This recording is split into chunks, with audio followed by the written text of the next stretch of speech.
Welcome to Kenton's videos. Enjoy the video. In this video, I will show how to make breakfast quiche.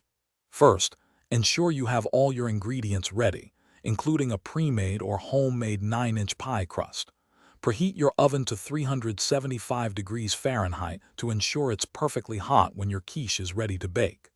Next, prepare your fillings.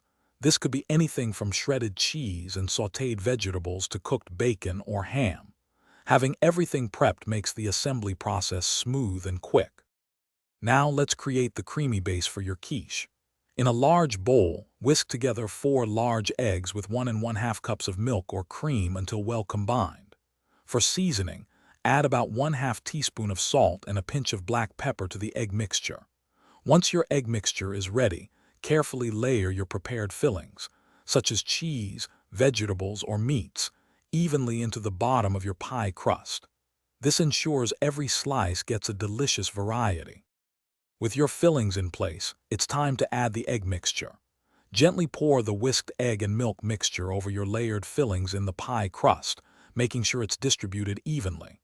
Carefully transfer your quiche to the preheated 375 degree Fahrenheit oven. Bake for 40 to 50 minutes, or until the center is set and a knife inserted near the middle comes out clean. This ensures a perfectly cooked, golden brown quiche.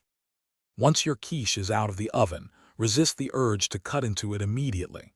Allow it to cool for 10 to 15 minutes on a wire rack. This helps the quiche set properly and makes for cleaner slices.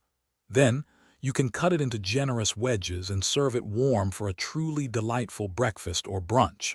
It's perfect for sharing or enjoying throughout the week. And hey, if you're looking to upgrade your home, check the description for a link to the Shark AI Ultra Robot Vacuum and other great deals.